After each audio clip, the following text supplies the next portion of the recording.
El farmacéutico es uno de los lobbies más influyentes del mundo. 应对挑战，力行力改，破解难题。 Конечно, должны работать кооперативно, должны... Las farmacéuticas tienen demasiado poder. Avecina una gran guerra entre la realidad virtual y la realidad aumentada.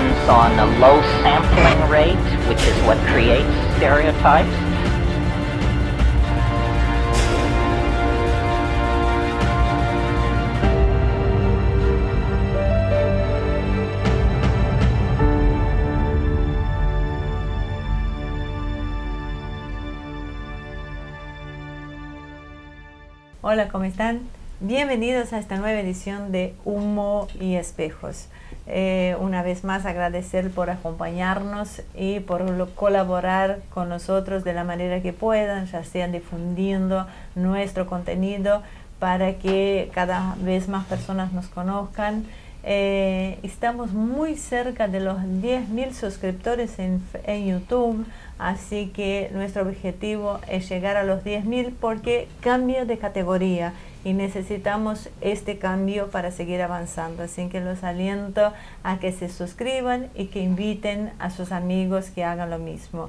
Las maneras de colaborar con nosotros lo van a encontrar en detalle del video. Así que bueno, así arrancamos hoy. Nuestro invitado, que también debo agradecer especialmente, ya que el doctor en Ciencias Sociales, Gabriel Merino, se tomó un gran trabajo, no solo para responder las extensas preguntas que le hicimos, sino que también hubo mucha dificultad en subirlo, porque claro, los servicios de internet no andan de la forma habitual, así que se demoró un poquito más.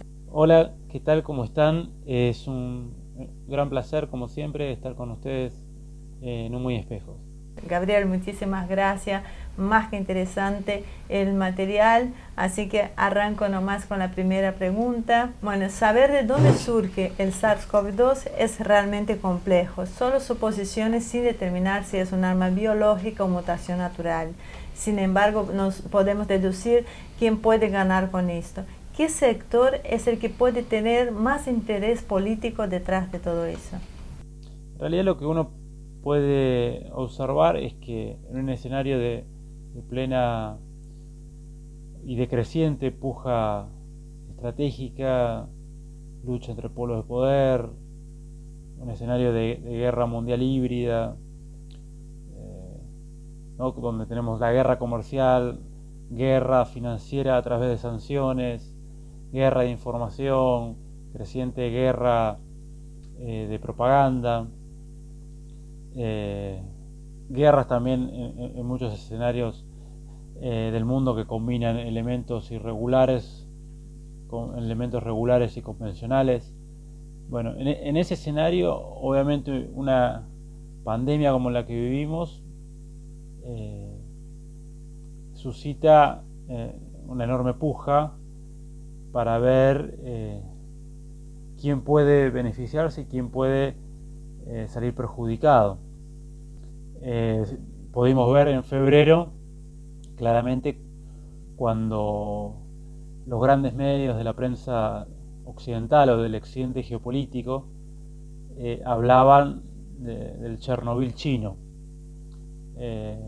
haciendo referencia a ese accidente de la Unión Soviética, que según esta prensa anticipaba una posible caída de Xi Jinping, del llamado régimen chino, mostraba cómo ese régimen estaba en crisis, etc.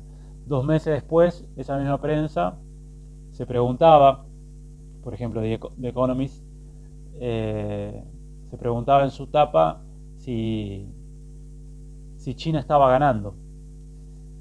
Y aunque después consideraba que no, pero vemos en ese tipo de notas un enorme esfuerzo para de alguna manera desde la propaganda restringir o contener el fuerte ascenso de China o el acelerado posicionamiento de China en el liderazgo global a partir de la pandemia. Entonces yo creo que todos están actuando y pujando para ver quién a quién le conviene. Si en un principio parecía que el globalismo financiero podía sacar ventaja y avanzar, por ejemplo, en su interna contra Trump en Estados Unidos, o avanzar contra China, contra Irán, etcétera, porque era donde estaba pegando la pandemia. Hoy por hoy esa situación cambió completamente, entonces hay que ver cómo lo aprovecha cada actor, y es muy difícil determinar de antemano quién va a sacar más tajada. Lo que sí es seguro es que quien tenga mayor capacidad política, social, económica, quien tenga una mejor ingeniería social para hacer funcionar la economía al mismo tiempo que sostiene la salud, que cuida a sus ciudadanos, que tiene la capacidad de organizar un conjunto de relaciones sociales cuidadas, con mucha prevención. O sea, quien pueda combinar salud y economía al mismo tiempo es quien puede salir mejor parado en términos estructurales de esta crisis, y hoy por hoy claramente quienes sí lo hacen son los países de Asia-Pacífico, particularmente China, pero también Corea del Sur, Japón, entonces bueno, Vietnam, eso sí se ve. Rusia y China han mandado ayuda a Estados Unidos, y a pesar de las acusaciones públicas a las que nos tiene acostumbrados Trump, hoy hay conversaciones para seguir adelante con el acuerdo comercial. ¿Podemos hablar que hay un juego acordado dentro de un cierto marco de acercamiento entre Xi, Putin y Trump? Yo, desde un punto de vista estructural, los acuerdos van a ser siempre parciales, porque por un lado está Estados Unidos con sus distintas fracciones y sectores, pero Estados Unidos, el Reino Unido, el polo de poder o la esfera de poder y el polo anglosajón, Europa, el norte global, que tiene una posición dominante dentro del sistema, y hay un conjunto de estructuras sociales, políticas, económicas, grandes estados continentales, otros polos de poder, pueblos, que están cuestionando ese orden, y obviamente cuestionan también dónde se posicionan o cuestionan quiénes son los beneficiarios de ese orden. Por lo tanto, eso produce placas tectónicas en movimiento y choques de esas placas tectónicas y distintos terremotos que cada vez son más fuertes.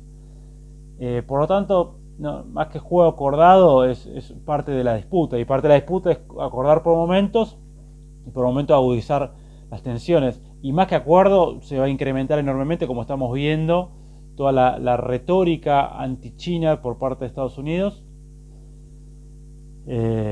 con sus distintos, los globalistas lo harán de una manera, los nacionalistas americanistas en Estados Unidos lo harán de otra, pero todos van anti-China, con sanciones, con cada vez más presión sobre China, y eso lo vemos incrementándose. Tampoco puede romper del todo, porque no puede romper las cadenas de suministro de Estados Unidos, porque depende completamente de la industria manufacturera china para gran parte de los productos que consume. Lo que intenta es de a poco, o busca de a poco, es desacoplarse. Pero no veo ese juego o ese acercamiento. En todo caso, veo que por momentos se acuerdan, por momentos se friccionan, pero hay estructuralmente un choque, que es lo que está en el corazón de la actual crisis del orden mundial. Después sí es cierto que hay una crisis de la globalización financiera neoliberal.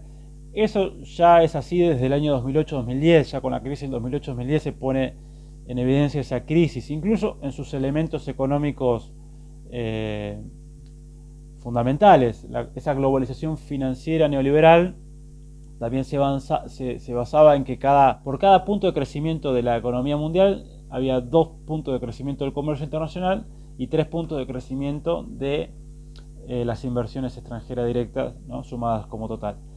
Eso no existe más desde 2010, y desde 2010 hay un profundo estancamiento del norte global. Estados Unidos crece algo, pero a base de mucha financiarización, emisión monetaria, etc. China es el gran motor de la economía mundial, pero después Europa está estancado y Japón también, y no se recuperan desde la crisis del 2008. Me parece que esa es la situación. Y por otro lado, ya del 2001 vemos como un conjunto de países, de pueblos, de sectores, reaccionan contra esa globalización financiera neoliberal e intenta construir proyectos propios.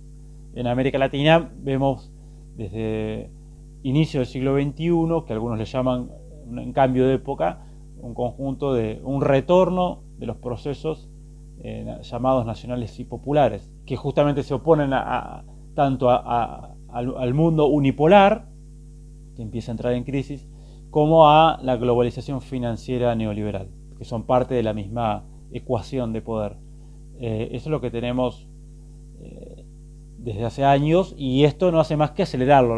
La actual pandemia no hace más que acelerar un conjunto de tendencias fundamentales que estábamos viendo de la actual transición histórica y de la crisis del orden mundial, y ahora se observan con claridad. La globalización financiera parece que recibe un golpe tras otro.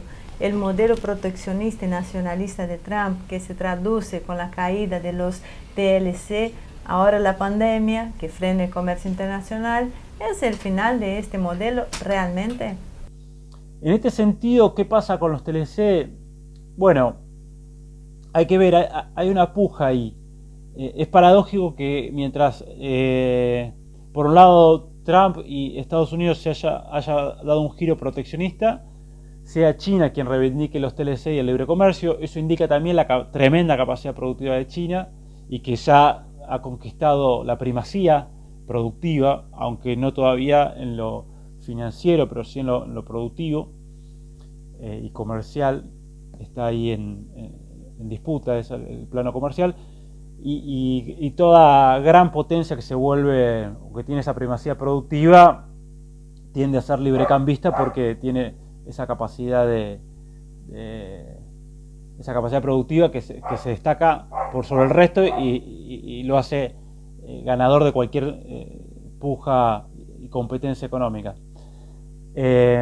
Ahora, por otro lado, vemos como si Trump deshace los grandes tratados multilaterales como el Tratado Transpacífico o el Tratado Transatlántico, sí avanza con tratados bilaterales, y lo vemos como renegoció el NAFTA, ¿no? El Tratado de Libre Comercio del Atlántico Norte con Canadá y México, e hizo ahí otros acuerdos, pero se mantienen, incluso en algunos aspectos se profundizan los TLC con Canadá y con México, aunque de una forma más bilateral. También está planteado en esta idea de fortalecer el polo anglosajón.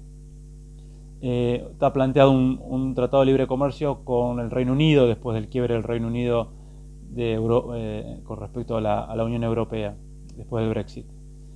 Y también incluso se habla la posibilidad de avanzar con otros tratados de libre comercio en América Latina, en aquellos países que Estados Unidos no tiene TLC. Entonces no sé si cambian los TLC, o sea, sí cambian los TLC, hay otras estrategias, se está regionalizando también el mundo de alguna manera, y bueno, en ese proceso están. No es que desaparezcan, sino que quedan como instrumentos en relación a otra política. Igualmente, un triunfo de Biden en Estados Unidos puede hacer retornar la idea de los grandes tratados multilaterales de comercio y de inversión, como el TPP y el TTIP, porque Biden expresaría así en buena medida a los sectores globalistas. En medio de la crisis, el mercado petrolero se reconfigura. Hoy el fracking estadounidense está al borde de la ruina por una política impulsada por Arabia Saudí. Putin negocia un acuerdo y los medios rusos advierten que los saudíes siempre han perdido mucho dinero en ese tipo de juegos. El modelo de fracking en Estados Unidos está colapsado. ¿Qué está pasando en este mercado clave? La crisis de petróleo es propio, por un lado, de esta coyuntura de gran crisis económica y recesión que produce obviamente un sobrante enorme en la producción por la caída de la demanda,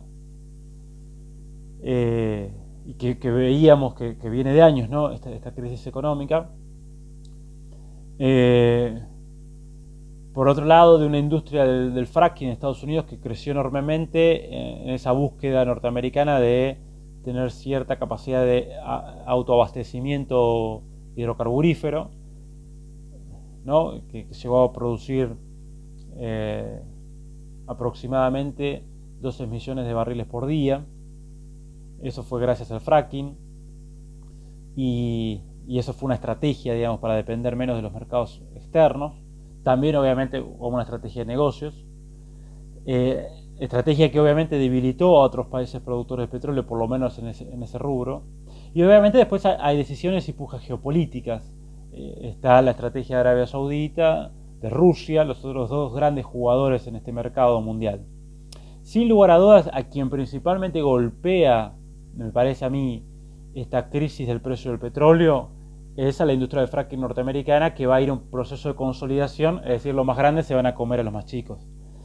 Y si no quebró por ahora es porque hubo un rescate enorme del gobierno de los Estados Unidos. Hay que ver, digamos, cómo sigue. Y después hay que ver cómo sigue esta puja entre Estados Unidos por un lado, Arabia Saudita y Rusia por otro. O sea, ese trípode que podemos ver a otros jugadores también ahí en ese trípode, pero esos son los tres principales. Y hay que ver, bueno, cómo se desarrolla esa disputa. ¿Sigue siendo viable Vaca Muerta o conviene enfocarse hacia el litio, que tiene más potencial por la reconfiguración de la matriz energética, pero que no está en los medios de comunicación? Y en ese sentido, para mí no hay que pensar Vaca Muerta desde ahí. Porque si no, seguimos pensando nuestros grandes proyectos de desarrollo desde la lógica del mercado global y de la exportación de commodities. Que no está mal, que de hecho se necesita en Argentina porque se necesitan divisas. Pero para mí tenemos que pensar Vaca Muerta y es necesario continuar el desarrollo de Vaca Muerta, así como del petróleo convencional, porque Argentina podría desarrollar fuertemente y exportar para toda América Latina y que sea parte como un pilar del proceso de integración. Podría desarrollar sobre Vaca Muerta y sobre todo ese petróleo y gas la industria química, la petroquímica. Nosotros importamos en América Latina cantidad de productos de esa industria y Argentina tranquilamente podría desarrollar y proveer a la región, así como proveer gas y construir autonomía energética, así como también desarrollar el litio, componente fundamental por ahora, porque siempre eso es por ahora, para el gran desafío de la transición energética, que es el almacenamiento, ¿no? Esa transición energética que va de los hidrocarburos hacia otro tipo de energías limpias y con un componente central de la energía eléctrica producida a través de otros elementos que no sean los hidrocarburos. Bueno, en esa transición energética el litio hoy por hoy juega un papel fundamental. También se habla de que hay otro tipo de baterías con otros componentes que podrían suplantar al litio, pero por el momento hoy el litio es fundamental y creo que ahí hay una clave del desarrollo. Y creo que el que hizo mejor los pasos sobre eso en América del Sur por lejos fue el gobierno de Evo Morales, que en asociación con empresas extranjeras estaba desarrollando no solo la explotación del litio como commodity, como materia prima, sino desarrollando incluso baterías. Me parece que ahí hay un modelo a seguir. Junto con el colapso financiero, la pata cultural de este modelo reflejado en las ONGs que remodelan las pautas que tienen que ver con la idiosincrasia de los pueblos, como son las políticas de géneros y anexas, han sido virtualmente borradas por la realidad y no atinan a encontrar el protagonismo de otras épocas. Ante la caída de la imagen, ¿cuál es tu opinión sobre el papel de estas organizaciones que en España han generado una ola de contagios por el festejo del 8M y su futuro? Creo que hay ONG tanto globalistas como también un montón de otro tipo de ONG. Es cierto que un montón de ONG globalistas predominan, también tienen un enorme poderío financiero. y obviamente son irradiadoras de una cultura. Pero lo que yo creo hoy por hoy, que en realidad lo que tenemos es un fuerte choque de visiones culturales en el mundo. Y en ese sentido, más que una crisis de las ONG, lo que hay es una crisis del relato único, que se profundiza, que viene de hace años, pero ahora se profundiza cada vez más. Y hay distintos relatos, pero sobre todo hay distintas ideas, fuerzas y distintos valores y cosmovisiones que se ponen en juego. Tampoco creo que frente al globalismo la salida sea las formaciones reaccionarias conservadoras que también vienen del norte global. Creo que nuestro paradigma es el de la pluriculturalidad, así como el globalismo tiene como lógica cultural, y es la lógica cultural del capitalismo tardío, el multiculturalismo. Las fuerzas reaccionarias del norte global, y particularmente Estados Unidos y Europa, se refugian desde el conservadurismo de parte de sus clases dominantes en el racismo, el eurocentrismo, el occidentalocentrismo, el supremacismo blanco, todo un discurso ultra reaccionario. Nosotros tenemos que romper con eso, es decir, salir de esa trampa. No son dos visiones las que están en juego, son muchas más. Y nosotros tenemos nuestra visión nuestroamericana. Y me parece importante eso, y ver esa complejidad de cómo en cada tema se discute desde estas distintas visiones. Si hay una puja de estas distintas visiones. Por ejemplo, derechos humanos. Si para el globalismo derechos humanos es a veces más que nada derechos liberales y ciertos derechos políticos o civiles, ciertos hasta ahí. Para los conservadurismos del norte global, a veces o niegan esa mirada de derechos humanos y la critican por tener su raíz liberal, o a veces si la toman nada más desde lo económico, o para criticar, no sé, a Venezuela y a China y a Irán. Yo creo que desde los pueblos del sur y desde esta multipolaridad emergente y particularmente de América Latina, los derechos humanos están muy enraizados a los derechos de la vida, y esos derechos de la vida son a comer, a trabajar, a tener una buena educación, una buena salud, a tener una vida digna. Se tiene que ver con derechos sociales fundamentales. Bueno, ahí hay tres visiones, y hay más incluso en juego, porque desde Oriente, no Oriente porque eso es muy del Occidente, ¿no? Pensar que existe un Oriente, pero sí desde China, por ejemplo, puede haber otra mirada sobre esos derechos y sobre esas ideas. Entonces me parece que hay un desafío ahí de construir lo pluricultural y lo pluriversal. Argentina se alineó con el modelo global financiero y su propuesta cultural durante el gobierno de Macri. Alberto Fernández no puede haber roto con estas alianzas mientras intentaba acercarse a Trump. ¿Hay una correcta lectura de lo que sucede en el mundo de la geopolítica? Es cierto que Alberto Fernández, y yo ya lo decía el año pasado cuando se expresó esta fórmula Fernández, no iba a expresar una ruptura fuerte con Occidente y con lo que algunos podemos llamar el globalismo, o incluso con su acercamiento a Estados Unidos. Yo creo que eso es bastante difícil en la situación que está América Latina. Yo creo que Alberto Fernández en el plano internacional practica un multilateralismo muy claro. Por un lado, volvió a hacer muy importantes las relaciones con China, con Rusia y con el mundo emergente. Volvió a tener prioridad la integración latinoamericana, aunque en un escenario donde hay pocos aliados para empujar esa integración latinoamericana, lamentablemente. Ciertos acuerdos con lo que podemos llamar la izquierda de Occidente, o los sectores más socialdemócratas, sobre todo para aliarse por el tema de la deuda y esas cuestiones. y un acuerdo pragmático con Trump, respetando que Estados Unidos es la potencia dominante en el hemisferio, aunque reclamando seriedad y respeto mutuo y soberanía, y además necesitando de Estados Unidos en plena renegociación de la deuda. Creo que hay un pragmatismo, están las distintas líneas abiertas, pero creo que la impronta de Alberto Fernández también contiene bastante de esas expresiones nacional populares. Es clara la alianza y el alineamiento, me parece, con Francisco, con el Papa Francisco, y creo que eso se va a mantener.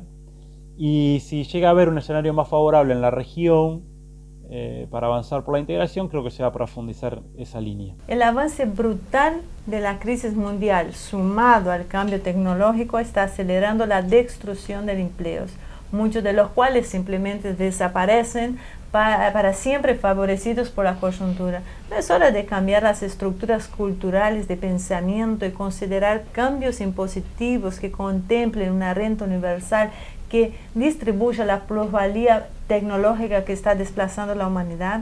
Después, sí, es fundamental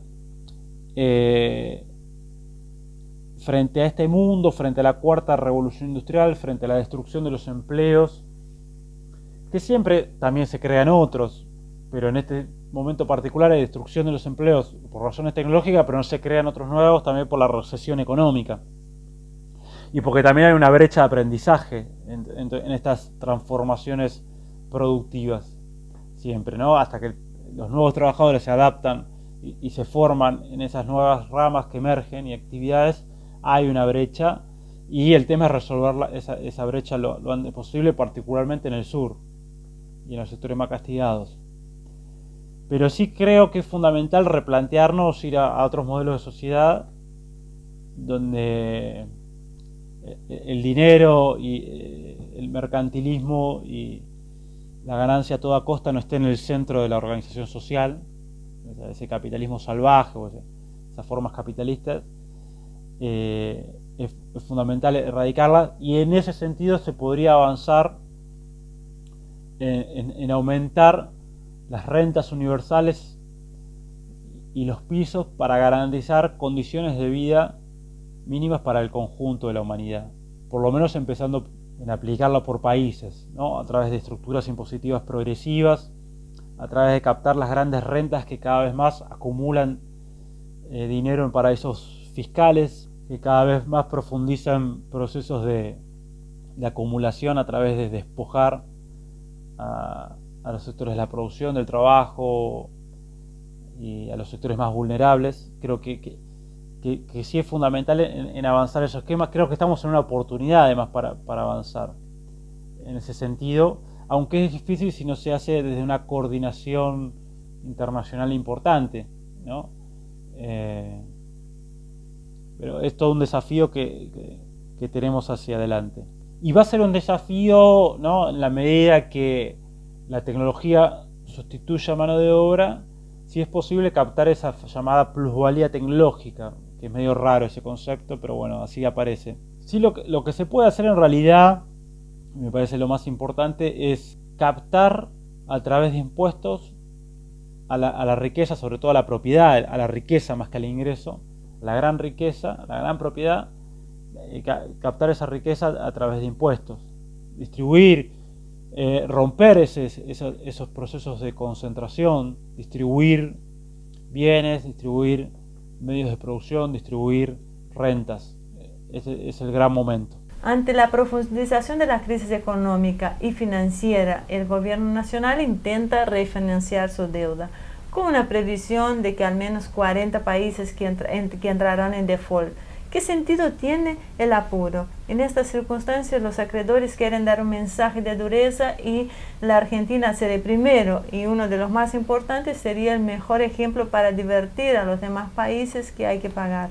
Yo creo que el gobierno se ató en ese sentido desde el comienzo a esa negociación. En base a esa negociación de la deuda, planteó cuál iba a ser después la estrategia de desarrollo. Creo que en el gobierno de Alberto Fernández hay una evaluación que en este escenario y con poca capacidad financiera tanto nacional como regional, con una economía bimonetaria donde las grandes transacciones se hacen en dólares. El escenario de default es peor que un escenario de negociación para lo que viene, siempre y cuando la negociación le permita, que es la voluntad del gobierno de Fernández, tener 3 años de gracia, por así decirlo, de sacarse la mochila, la deuda encima, sobre todo la parte de la deuda más dura, que es la que está en dólares, y dentro de la que está en dólares la que está en moneda, en legislación extranjera, pero en realidad en dólares, porque lo importante es que vos tenés que pagar esa deuda con divisas. Otra cosa es la moneda en pesos. Creo que esa es la estrategia, sacarse de encima eso y a su vez sacárselo de encima, pero no romper con el mercado financiero mundial y tener la posibilidad de, por ejemplo, financiar a los exportadores o financiar a grandes empresas o quedar dentro del mapa financiero mundial, aprovechando esta situación de pánico para la negociación. Recordemos que cuando Guzmán presenta la propuesta con esta enorme quita, ¿no? un tiempo atrás, unas semanas atrás, todo el mundo dijo que no enseguida de los acreedores. Y hoy por hoy, frente al desastre que se puede generar en el mundo, empiezan a decir que sí. Me parece que esa es la clave hoy por hoy. O sea que no es que se esté negociando las apuradas corrido por los acreedores, sino que se hace una evaluación de que no entrar en default y negociar y tener 3 años de gracia y por lo tanto concluir todo un mandato de gobierno sin tener que pagar deuda, libera un montón de recursos para crecer. Recordemos que la deuda, el servicio de la deuda representaba el 5% del presupuesto en 2015 y hoy casi que llega al 20%, creo que entre el 15 y el 20%, si mal no recuerdo 17-18% del presupuesto va a servicio de la deuda, y eso es lo que no se puede invertir en educación y en salud. Me parece que esa es la cuestión, y así en esa clave se debe leer. Y otra cosa más con respecto a ese punto, también hay una idea de que pasó en los 80, ¿no? Aunque es un mundo muy distinto, pero me parece que algunos funcionarios miran desde esa óptica que Argentina quiso plantear una negociación conjunta de América Latina entre la crisis y la deuda, negociar todo junto, ir hacia un default y tener la fortaleza de la negociación conjunta, y eso no se logró. No repetir esa mala experiencia en un contexto de desintegración regional. Pero bueno, es un hilo delgado. Sí es fundamental, creo que el gobierno no ceda en los elementos estructurales de su propuesta inicial, así que no firme nada que comprometa el crecimiento de acá, de la salida de la crisis, los 3 años venideros. Creo que eso va a ser la clave, porque si nosotros nos recuperamos y nuestro PBI se normaliza y volvemos a crecer, esa deuda va a ser mucho más chica y menos pesada con respecto a nuestro PBI, vamos a tener mucho más margen. ¿Cómo debe entender el movimiento geopolítico a nivel mundial y cómo debe posicionarse para el nuevo mundo que se está gestando? La crisis del 2001 nos agarró con un mundo hegemonizado por el globalismo financiero que subordina a la única superpotencia en pie, y hoy el poder se ha repartido en el ascenso de Rusia y China. Bueno, yo creo que nosotros entramos en una fase de caos sistémico. Estamos ya en una fase de enfrentamientos estructurales y profundos que devienen en guerras. La forma de la guerra hoy por hoy no es por suerte, no es la guerra convencional tipo Gran Guerra Mundial, pero hay una guerra híbrida mundial. Cierto es que esa guerra financiera, guerra comercial, guerra de monedas, guerra de información, guerras tecnológicas más o menos subterráneas, la ciberguerra, la guerra de propaganda que se acrecienta, los escenarios bélicos que se multiplican. Bueno, acabamos de ver hace unos meses el asesinato de Soleimani, de una de las principales figuras de Irán, por parte de Estados Unidos, de un Estados Unidos que no declaró la guerra a Irán. O sea, eso es propio de la guerra híbrida, ¿no? Matan a una de las principales figuras de un país soberano de 80 millones de habitantes y un jugador central el Medio Oriente, y lo hacen sin una declaración de guerra en un país extranjero, en Irak. Estados Unidos lo realizó ahí. Y bueno, eso es de alguna manera estar en guerra, pero sin una guerra formal declarada, sin esa instancia bélica generalizada que compromete a dos o más estados. Pero ese compromiso está y esa lucha está, aunque no esté la formalidad ni todos los costos y los significados de una guerra abierta, general y tradicional, convencional. Me parece que estamos en ese mundo y esto se acelera. Así como en 2001 nosotros tenemos los primeros síntomas de esta crisis. Yo, de hecho, ubico entre el año 1999 y 2001 el inicio de esta transición geopolítica que hoy vemos con mucha más claridad. Pero fijémonos que ya entre el 1999 y 2001 se suceden un conjunto de hechos que tienen que ver con la crisis del mundo unipolar, empiezan a emerger otros poderes que se enfrentan a eso, y con la crisis del capitalismo financiero neoliberal. También empiezan a emerger un conjunto de programas nacionales, de proyectos, de propuestas de gobiernos que se enfrentan a eso. Fíjense que en 2001, entre el 99 y el 2001 llega Putin al poder en Rusia y da un giro nacionalista importante y con una mirada euroasiática y de recuperación de la renta hidrocarburífera y reconstrucción del poderío del complejo industrial militar. Pero también en el 99 y después se formaliza en 2002, la Unión Europea lanza el euro y trata de consolidar su estado continental. En el 2001 entra China a la Organización Mundial de Shanghái. Antes había recuperado en el 97 Hong Kong, en el 99 Macao. A su vez, Estados Unidos ataca la embajada china en Belgrado porque tenía una posición diferente ahí en la ex Yugoslavia, aunque bueno, Estados Unidos dice que fue un accidente, pero hay indicios de que no fue tanto, o por lo menos se sospecha, pero fue un acontecimiento bastante raro. A su vez, 2001 la crisis en Argentina, pero fue ya desde el 99 tenemos la asunción de Hugo Chávez en Venezuela, la crisis en Brasil, el giro que se da en Brasil en el 2002, que es parte del giro que se da en Argentina con la emergencia de Lula y ese proyecto también de características o de reivindicación nacional, con fuerte apoyo popular y de las clases populares y con un programa que podemos clasificar como neodesarrollista.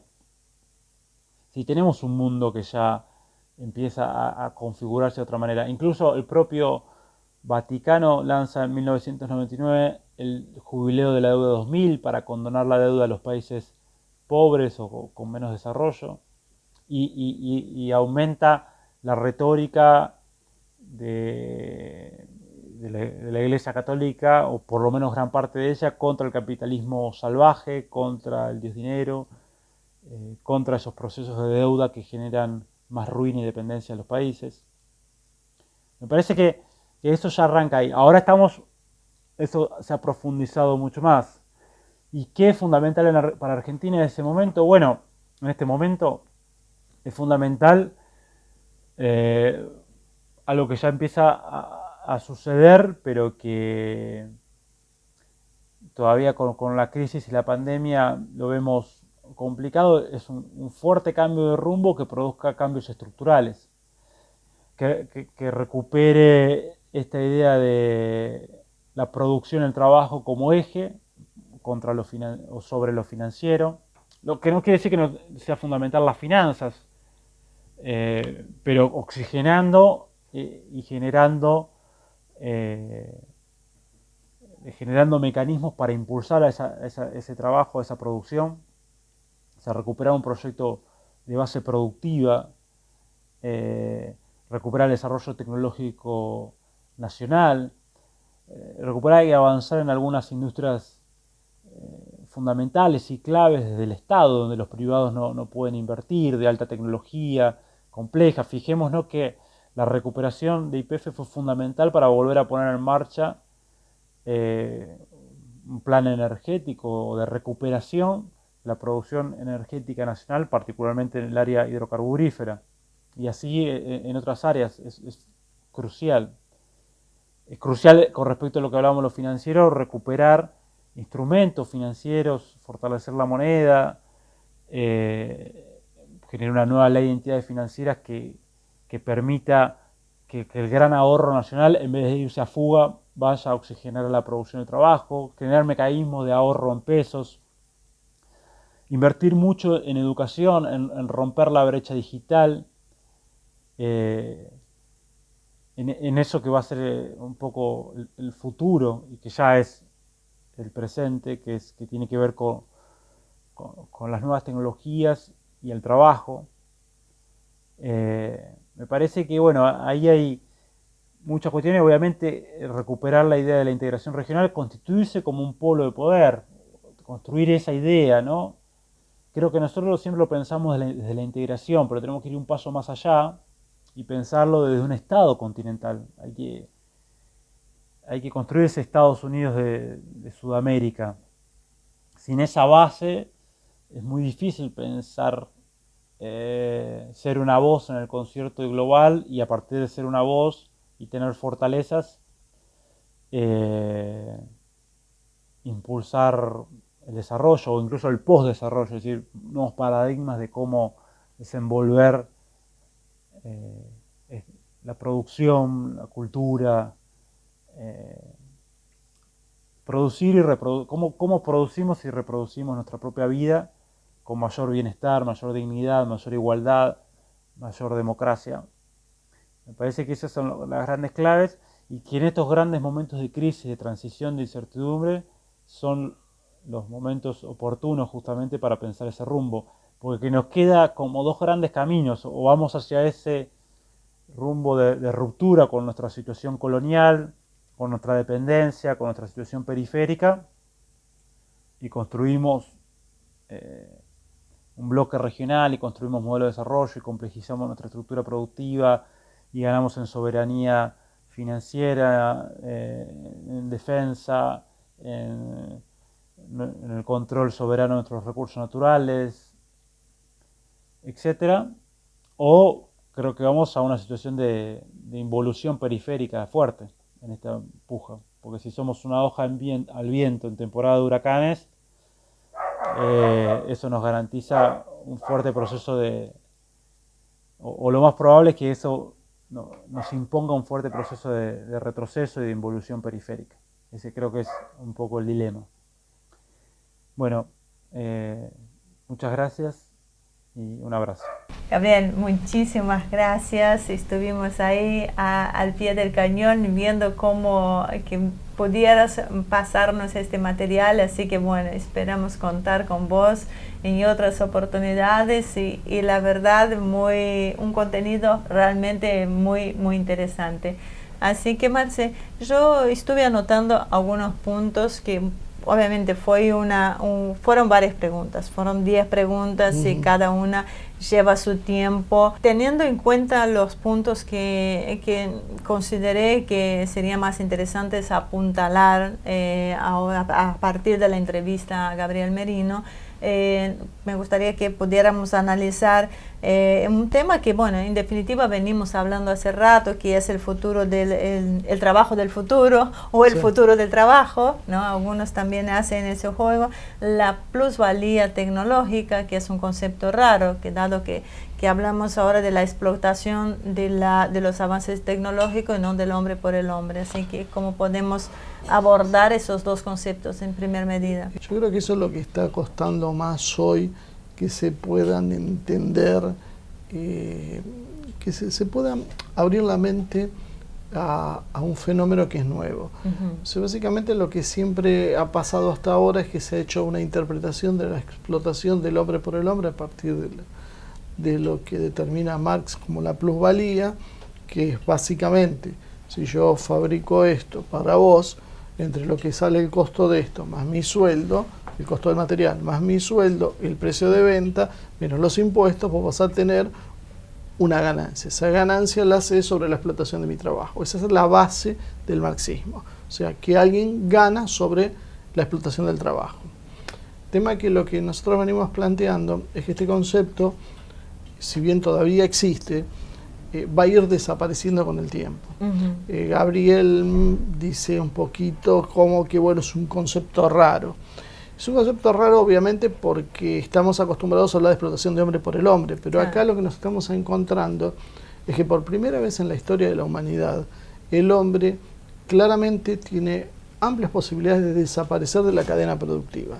O sea, mientras lo que se producía en otros momentos era un reemplazo de mano de obra por un proceso productivo más eficiente, y que eso generaba otros trabajos que en ese momento no se imaginaban, que venían emparejados de alguna manera con ese desarrollo, hoy lo que nos encontramos es básicamente la desaparición lisa y llana de la necesidad del trabajo. Y yo creo que ese es el problema angular por el cual no se comprende y por el cual nosotros acuñamos este término de plusvalía tecnológica. O sea, como antes la ganancia la generaba un ser humano y se la apropiaba el capitalista, hoy la ganancia ya no la va a generar un ser humano, la va a generar básicamente un equipamiento sin intervención humana. Entonces el capitalista no va a explotar a otro ser humano. Lo único que va a hacer es obtener la ganancia de ese equipamiento. Pero cuando se produzca esto, lo que va a empezar a pasar es que no va a haber trabajo. No va a haber trabajo, no va a haber consumidores, por lo tanto el sistema capitalista va a tener que mutar como está concebido hoy. Porque no hay forma en que vos puedas mantener un sistema funcionando si ese sistema carece de asalariados que tengan plata para consumir después lo que se compra. Entonces, ese es el corazón del tema. Entender que no es que esto va a cambiar por un mecanismo nuevo que va a generar algo, porque eso es lo que suelen decir los economistas, y nosotros venimos insistiendo con que no están las pruebas a la vista, cada vez más desaparece. Vamos a hacer un programa después especialmente dedicado a la desaparición de los distintos puestos de trabajo en las distintas áreas, porque es utópico pensar. Lo que vino a hacer es utópico pensar que esto se puede mantener así. Lo que vino a hacer el SARS-CoV-2 es directamente acelerar el proceso. Está mostrando que hay mucha gente que hace trabajos que son realmente irrelevantes. Lo cual no quiere decir que no sea profundamente denso, complicado y perjudicial para esa gente, o esa gente sienta que hace un enorme esfuerzo por algo. El problema es que productivamente, en esos términos, entendiéndolo, no aporta demasiado. ¿Por qué? Porque esa rentabilidad, esa ganancia extraordinaria, la da la tecnología. Entonces, desapareciendo este concepto de explotación del hombre por el hombre, empieza a desaparecer el concepto de lucha de clases del marxismo. Eso es lo que está empezando a pasar. ¿Por qué? Porque se supera ese paradigma tecnológico donde un hombre explota a otro. Lo que hay es alguien que pone en funcionamiento un sistema productivo con cada vez menos gente y que en algún momento va a desaparecer. Hoy ya estamos viendo que hay veces las tecnologías de más avanzada tienen un puñado de personas trabajando. Antes una algodonera tenía más gente trabajando que hoy una multinacional que tiene que ver con redes, por ejemplo. Entonces, ese es el problema. O sea, se rompió lo que son las estructuras que estuvimos acostumbrados mucho tiempo. Entonces, necesitamos que los intelectuales, las clases políticas, las organizaciones sindicales comprendan que vamos a un mundo donde, yo creo que va a ser sin trabajo, pero por lo menos en las primeras décadas va a ser un mundo donde el trabajo va a ser una excepción. La mayoría de los trabajos van a ser desempeñados por máquinas, por sistemas de programación, y la inteligencia artificial terminó por romper la última de las barreras, que es el tema, decíamos antes, es todo automático, pero no razonan, ahí todavía hay espacio para el hombre. No, la inteligencia artificial tiene un razonamiento precario, no es el razonamiento de un humano, pero para lo que se necesita para la producción es más que suficiente. Entonces, si quedan puertas por abrirse, son muy poquitas y hay miles de millones de personas. Entonces, ese es el concepto clave y por eso hablamos de plusvalía. Yo creo que, sobre todo aquellos que vienen con formación desde el marxismo, les cuesta muchísimo entender esto, pero es que la realidad está superando lo que era. Marx escribió algo sobre un sistema productivo hace casi 200 años. Claro, sí. Ese es el problema. Si todo evoluciona, ¿por qué no evolucionarían los conceptos de Marx? Claro. Porque estos sí que son conceptos. Y evoluciona exponencialmente, porque el proceso tecnológico, como evolucionó, no sé, entre el año 1500 y el año 1700, fue relativamente escaso y a nosotros nos parece revolucionario. Nace la revolución industrial. Le ponemos revolución industrial porque se puede mecanizar un trabajo a partir de un motor y automatizar un proceso. Eso es nada con respecto a la capacidad que hay ahora. O sea, cada año que pasa ahora equivale a un siglo en la historia de la humanidad, o más, depende de las épocas. Sí. Eso es lo que hay que entender, es que hay una progresión geométrica. Es una progresión tan radical, tan rápido, que cambia los conceptos. Entonces necesitamos generar un marco conceptual para lo que está viniendo. Eso es lo que apuntamos con esto, con esta insistencia en hablar sobre este tema. Aparte parece redundante, ¿no? Pero hace 3, 4 años atrás, si bien el tema venimos hablando, que nos hemos dispuesto realmente a hablar con dirigentes sindicales, con políticos, y parecía algo cuando hablaban... Sembrar en el mar. Exacto. Bueno, hoy sí están entendiendo este comienzo de este proceso. Lo que no están teniendo en cuenta es que hay que redireccionar el propio sindicalismo, porque no necesariamente se va a necesitar desaparecer. Sí puede redireccionar o colaborar para que la gente encuentre un camino adecuado. Tenemos que pensar un sistema nuevo, y si no lo pensamos, se va a dar solo naturalmente. Si se va a dar solo naturalmente, quienes hoy tienen el poder, lo que naturalmente van a hacer también es sacarse de encima los costos. Los costos es gente. Claro. Entonces, acá hablamos, y es muy interesante, un discurso de Perón en el año 1973, que el otro día todavía estábamos viendo. En el programa anterior dijimos que íbamos a hacer eso porque Horacio, el primero en Patreon, que me pidió que hiciera la B. Entonces traje la colación el tema en ese modelo te estaba hablando. O buscamos una forma de concordia donde no nos peleamos entre nosotros como seres humanos, o vamos a una solución que llamaba Perón biológica, que es la extinción. Él mencionaba las armas nucleares, pero puede haber infinidad de variantes. Así que yo creo que, bueno, este es el tema central para empezar a discutir. Si no discutimos estos marcos nuevos, la realidad nos va a terminar pasando por encima. Es como lo que dijiste, tenemos que hacer un programa especial tratando solamente sobre ese tema, los avances tecnológicos, el futuro de trabajo o el trabajo del futuro. Claro, y animarse a pensar fuera del marco actual. Como diría mi hermana en Brasil, fuera de la caja, ¿no? Sí, es una frase que se usa para un montón de cosas, pero en este caso yo tengo una aplicación muy clara. Nuestros límites de pensamiento son determinados. La realidad tecnológica sobrepasa esos límites que fueron establecidos hace siglos atrás. Ese es el problema. Y a veces esto lo que hace es removerte un montón de cuestiones internas, porque todo lo que vos planteaste a lo largo de tu vida, de golpe empieza a caerse porque la realidad es otra. Pero bueno, la realidad no va a cambiar porque nosotros queramos que cambie. Ahora, otro de los puntos que me pareció interesante, más que interesante, importante en el contexto de la pandemia mundial, que es el tema de la quita de la deuda externa. O sea, ¿es posible que aún sigamos discutiendo si pagar sí o si pagar no? Ahí había dos cosas. Yo también estuve viendo algo, que era el tema de la quita de la deuda, la mirada en los 80, y algo que menciona Gabriel como un caos sistemático, que yo creo que viene todo un poquito de la mano. Porque la quita de la deuda, ¿cuánto es en realidad? Hoy ya creo que estamos hablando de que no va a haber quita de capital y solamente quita de intereses. Pero entonces, el problema que viene acá de la mano es, y él explica un poco que hay una mirada en los años 80, que se intentó hacer un club de deudores, y sin embargo esa idea no prosperó, y hoy en la desintegración en América Latina difícilmente esto prospere. Eso por un lado es cierto, pero también hay y sigo usando las palabras de Gabriel Merino, hay un caos sistemático.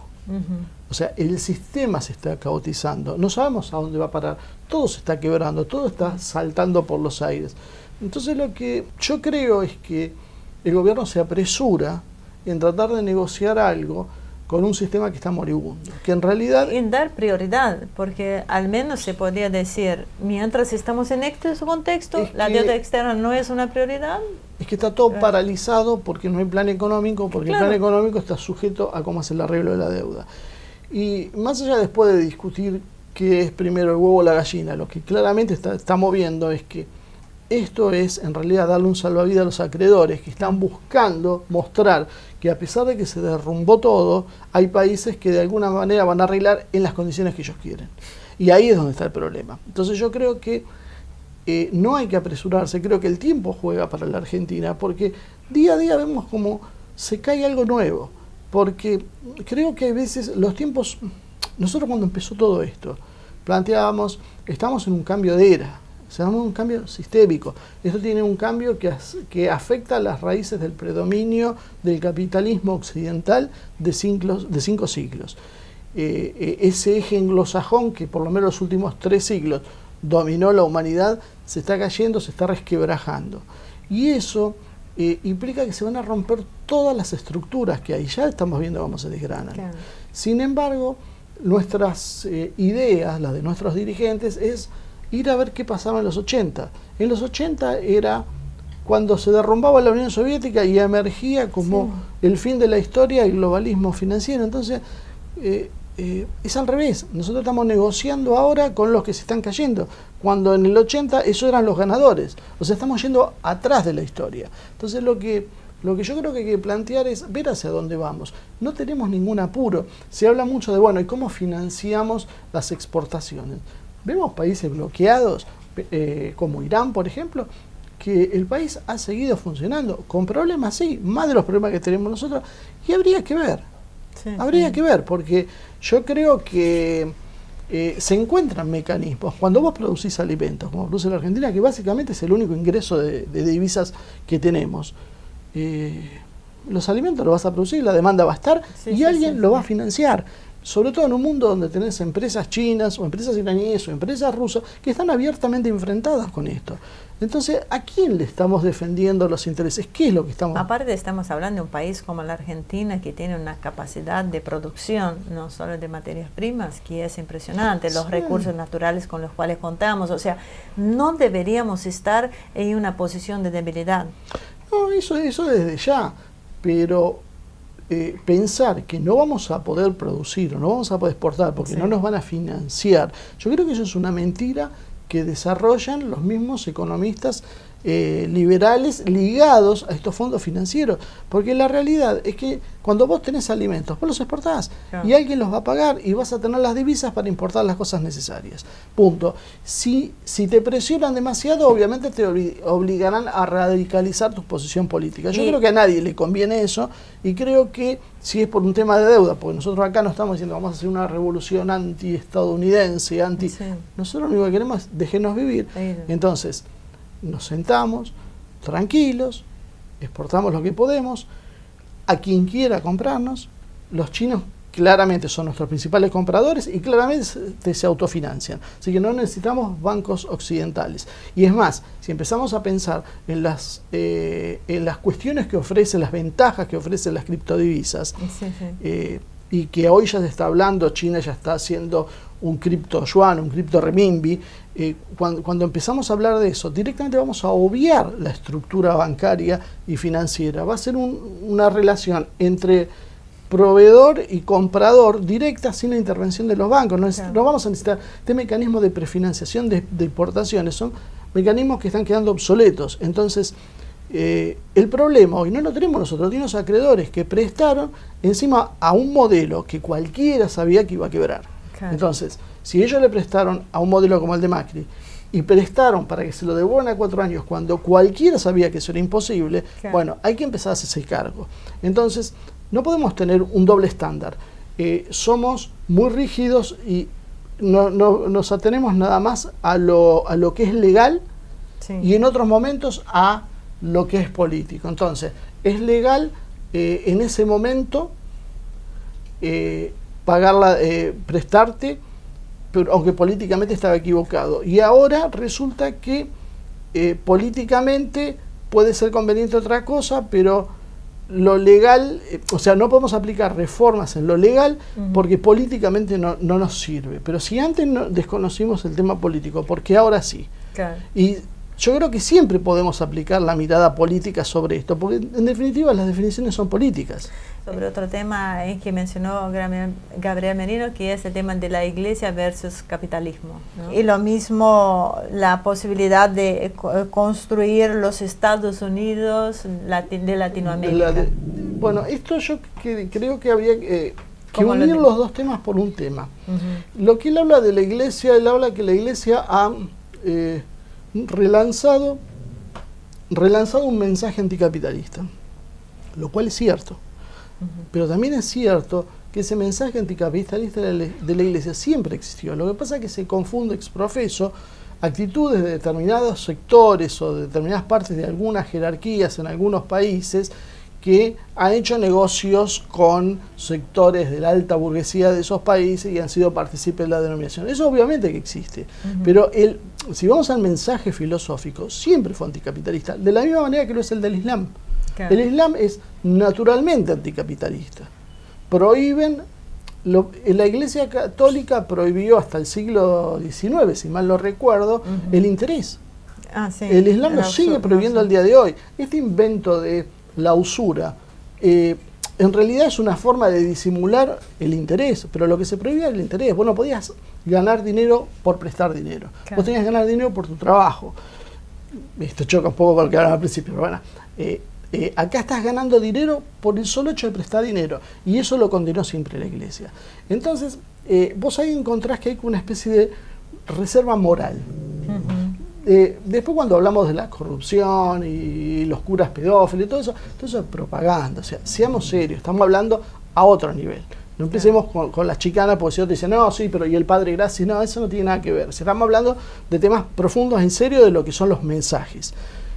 Tenías un mensaje comunitario, un mensaje que le ponía límites al capitalismo, que no condena el capitalismo, pero sí lo que condena es este globalismo financiero. Por algo es el choque del globalismo financiero y por algo es el choque que sobre todo en los últimos 50 años se vio viendo, a medida que fue emergiendo el capitalismo financiero y su versión global, un ataque contra la Iglesia Católica y todas las religiones en general. O sea, les han pegado esas religiones. Entonces, esto viene un poco de la mano con lo que decía Gabriel, necesitamos unir a hacer unos Estados Unidos de América del Sur. Cuando uno empieza a pensar, ¿qué son los Estados Unidos de América del Sur?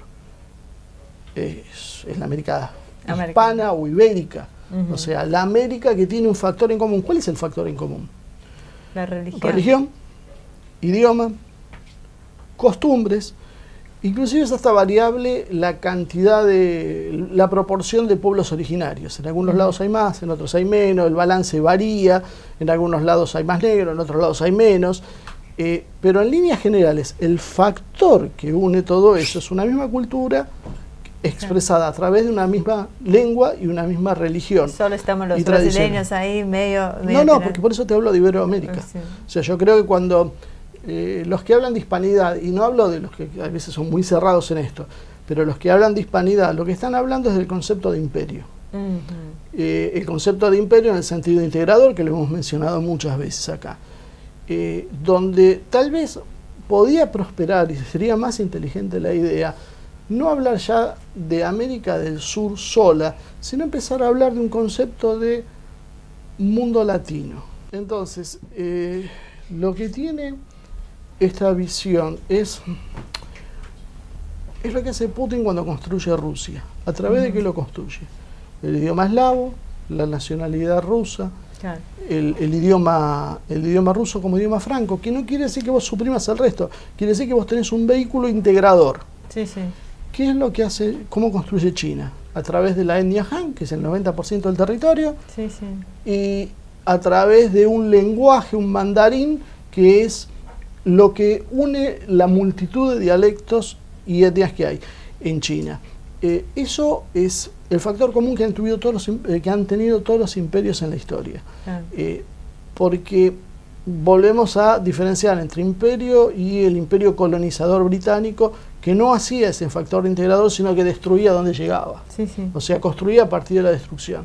Entonces, tal vez yo creo que una buena alternativa para empezar a evaluar es hablar de una mancomunidad, como han aprovechado los británicos su presencia, porque después de haber esclavizado y matado y asesinado, los tipos los integraron a una mancomunidad, ¿por qué? Porque en realidad el Reino Unido en sí mismo no es nada, necesita sus ex colonias para tener fuerza. Claro, sí, sí.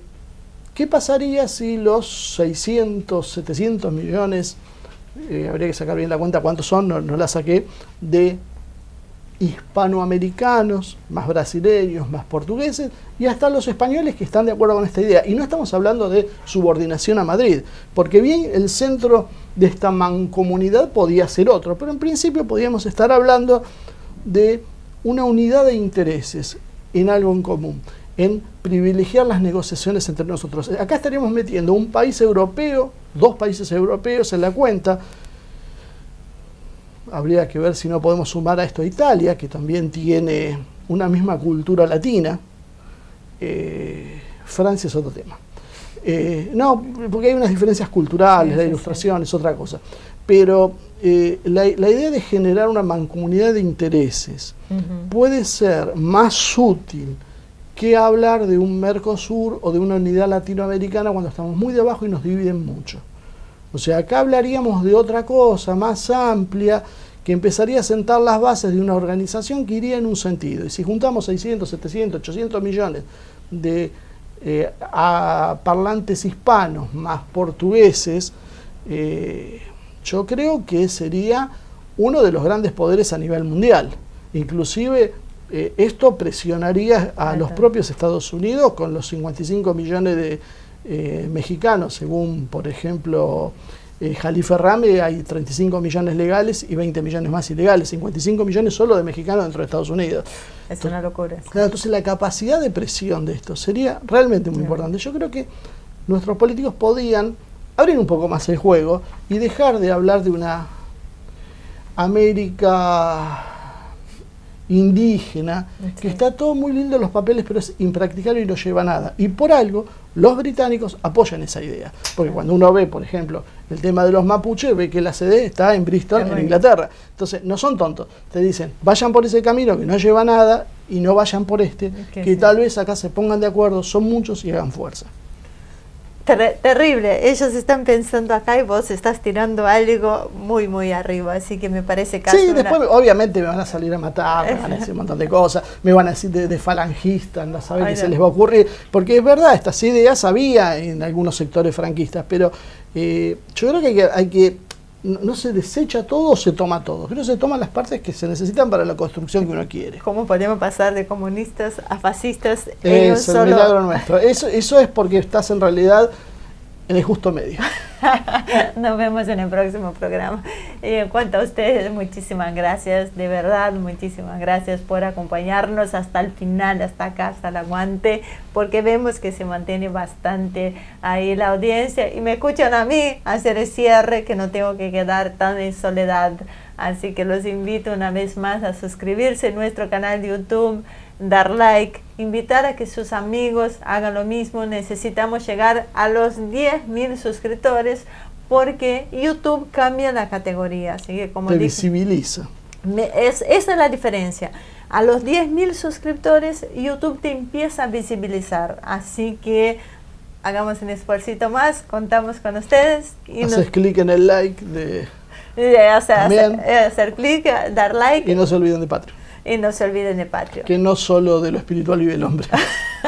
Ok, y así estamos. Nos vemos en la próxima edición de Humo y Espejos.